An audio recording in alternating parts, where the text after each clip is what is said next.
if we're all honest, I think that we have to admit we're a little afraid of God. Now, I don't mean that holy fear of God that is awe and reverence before one who is almighty and all-loving. No, I mean that we're scared. We're scared to come close to him because we think he's going to take something away from us. We're scared that if we invest a little bit more in the faith, we'll turn into one of those weird religious people. And we don't want to be that. We have this image of God as one who's just looking out on the horizon. If he sees any of us having fun, he's going to take that fun away from us. And so we're kind of on the edge of having this deep faith that really directs every aspect of our life.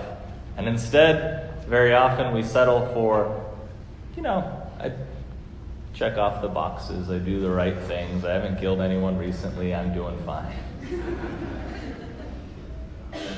And we keep ourselves from diving deeper.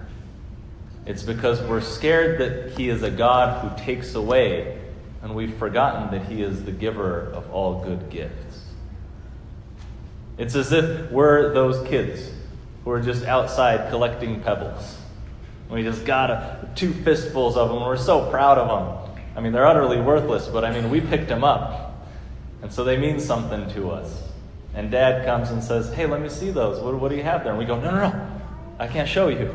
You're going to take them away from me. And he says, no, let me see them. We won't let him see them. We're scared he's going to take them away. Then eventually we show them to him, and he says, oh, those are so great. Can I have them? We say, no, I worked all day to get these. So we refuse. We don't give them to him. Meanwhile, Dad won the lottery. He's got all kinds of diamonds he wants to give us. But we wouldn't give him our pebbles. That's how it is with God. Yeah, he wants the little pebbles that we've picked up. Those things that we think are so priceless. And yet they're kind of worthless. He wants that, but he doesn't want it just to take from us. He wants us so that he can give us something more precious. So does he want to take your life? All that you are and all that you have? Yes. But only so that he can give you something that much more precious. And yet so often we cling to what we have for no other reason other than, well, at least I have it. It's mine. Yeah, I might not like it that much. It might not be that great, but it's better than nothing, right?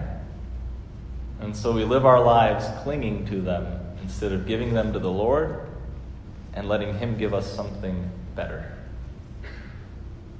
And so it's in that context of thinking that God is one who wants to take rather than one that wants to give. Forgetting that whenever he takes from us, it's only for the sake of opening our hands so that he can give us something more precious.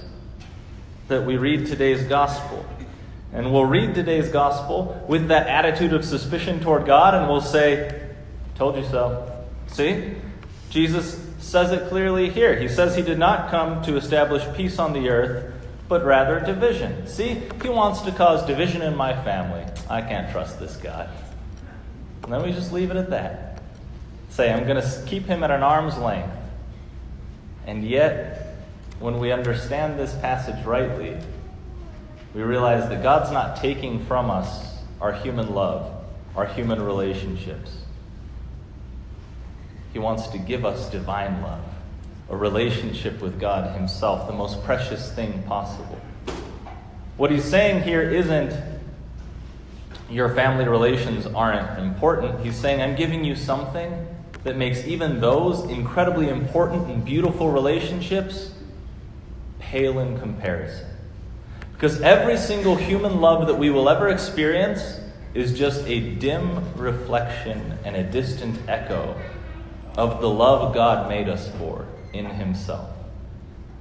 They're beautiful, the relationships that we can have in this world, with our family, with our friends, with the person that we choose to spend the rest of our days with. All of those are beautiful, and none of those will fully satisfy. Because they're all just participation in that one relationship that's more precious than all the rest. And so Jesus here says, yeah, there's going to be division. Because I am giving you something infinitely more precious than anything else in your life. And once you engage with that fully, once you say, I'm all in, people don't always respond well. Jesus isn't saying here, oh, I'm going to cause division and I'm going to be so happy about these divided families. He's just stating a fact. That when we go all in on something, those who are on the fringes get uncomfortable. It's very much like what we read about in today's first reading with Jeremiah. He was speaking the truth. He was out of great love for the people, warning them, saying, listen, you've turned your back on the one who loves you most. How do you expect that to work out well for you? And instead of saying, thank you, Jeremiah, they say, we're going to kill you, Jeremiah. And they throw him down a cistern. Well, very often, once we engage fully with our faith, once we say, yes, I'm all in, people are uncomfortable. They start talking about us. They say, like, hey, look at this, the religious one. He thinks he doesn't know, or he thinks that we don't know who he is. Or look at her, she thinks she's so great, praying. You'll hear those little whispers. Or people will start kind of maybe distancing themselves from you just a little bit. Or they may say, they'll have those little offhand comments. And it's uncomfortable. It's not fun. Division, nobody likes it. But what Jesus is saying is, I'm absolutely worth it. No matter how uncomfortable it gets, no matter the awkward moments, in me you have what every single other relationship was trying to be. And so it's worth it. But here comes the irony of it all. Sometimes we'll keep ourselves from diving fully into our faith because we'll say, well, I don't want there to be division among my friends or my family members. I don't want them to look at me funny. They already look at you funny. There's already division in our families. What Jesus says is, I'm the only thing worth being divided about. I'm the only thing that is more precious than every other relationship. But how many times are households divided over that which is less precious than the love we can have for each other? With Jesus, we have something infinitely more worthy of our love. And how often do we divide our households over that which is infinitely more worthless? How many times is it that a family is divided over inheritance? Over the fact that, oh, mom and dad said that they were going to leave me this, but you took that and I will never speak to you again. Meanwhile, both parties are doing just fine. It's the principle of the matter. They're cheating me out of this. Or an argument occurred. Things were said that should never have been said. And yet, for 2 decades, siblings won't talk to each other. Because he called me this. She said this about me. We cling to stuff. We cling to pride. We cling to so many things that are so much less worthy of our attention than the love that we should have for each other. And we let that divide us. But the beautiful thing that occurs is that when we give ourselves fully to the Lord, when we say to him, you are first and every single other thing in my life comes second, we become more capable of loving those in our households that might be divided. Even when we receive hate, when we receive disrespect, we respond with love.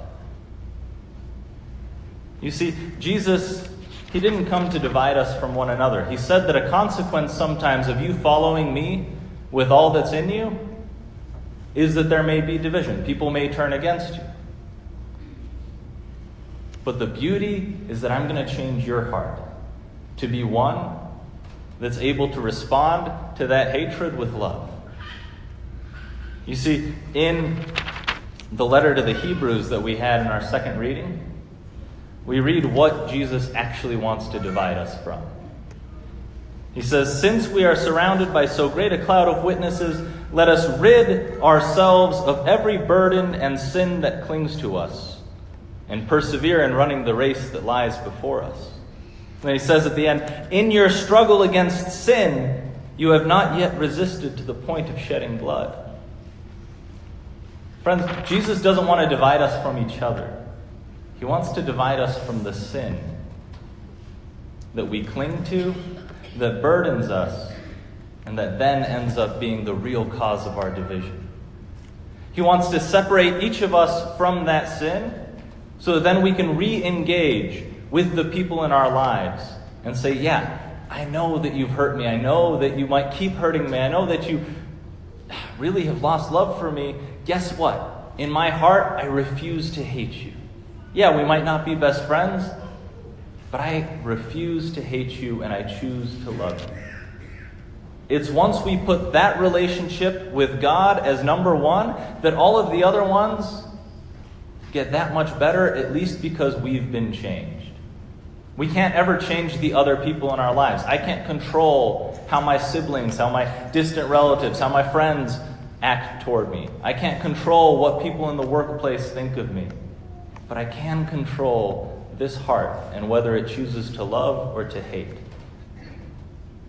And that's what God can change when we really invest ourselves fully, first of all in our relationship with Him, and only secondarily with everything else. Jesus said that He came to set the world on fire.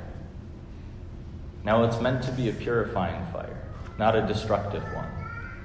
He knows of what we're made, and that's why He can put us in the fire and say, the goodness in you will survive this. The only thing that will be burned away is the selfishness. The only thing that will be burned away is the sin. The only thing that will be burned away is that which actually keeps you from loving those around you. And so, yeah, I might throw you into the fire of trials and tribulations. But it's not to burn you. It's not to hurt you. It's to purify and perfect you. Because at the end of the day, the victory isn't that everybody loves us. No, the victory is when everybody might hate us and we still refuse to hate them back. It's when others may insult us, may bear resentment toward us, and we bear only love for them. So let us strive for that exact victory. Let us let God burn away whatever in us keeps us from loving. Let us let Him purify us from sin, divide us from that which burdens us, so that we may enter into more full communion with Him, and through that, more full communion with each other.